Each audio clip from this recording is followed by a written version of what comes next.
రాబా కూర్చో. ఎట్లుంది బా నడు నొప్పి? ఇప్పుడు జర నయంరా.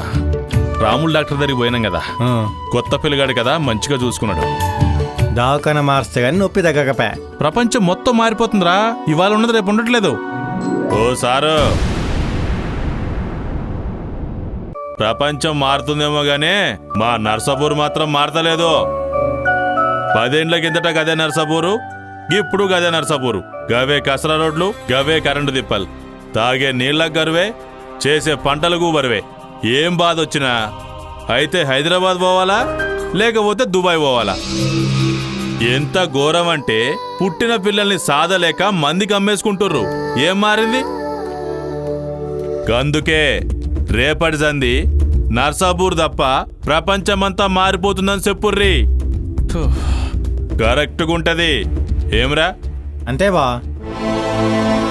ఇన్ని చెప్తున్నారు కదా, దీనికోసం మీరేం చేస్తలేరా? మేమేం చేయాలి? మా చేతుల్లో ఏముంది? మీ చేతుల్లోనే అంతా ఉంది. నొప్పి తగ్గకపోతే డాక్టర్ని మార్చినావు ఎందుకు? ఎందుకంటే గాయంతో కాలేదు. మరి ఇక్కడ కూడా అంతే. 10-15 ఏళ్ల నుంచి ఉన్న నాయకులతో అయితలేదు. అందుకే కొత్తోళ్ళని చూడాలి.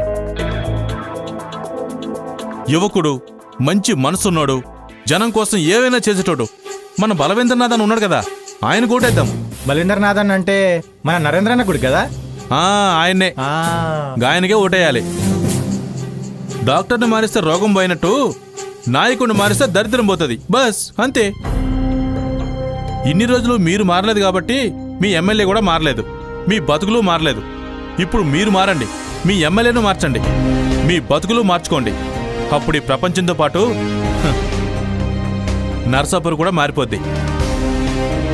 15 ఏళ్లుగా మనం పడుతున్న కష్టాలు ఇక చాలు. ఎమ్మెల్యేను మారుద్దాం, మన బతుకులు మార్చుకుందాం. ఒక్కసారి అవకాశం ఇవ్వండి. ఇప్పటి వరకు మీకు పరిచయం లేని అభివృద్ధిని వచ్చే 5 ఏళ్లలో నేను చేసి చూపిస్తా. నర్సాపూర్ నియోజకవర్గాన్ని జాతీయ స్థాయిలో నిలబెడతా. చాగండ్ల బల్వీంద్రనాథ్, నర్సాపూర్ బీజేపీ ఎమ్మెల్యే అభ్యర్థి. కమలం గుర్తుకు వేసే ఓటు దేశాన్ని నిలబెడుతుంది.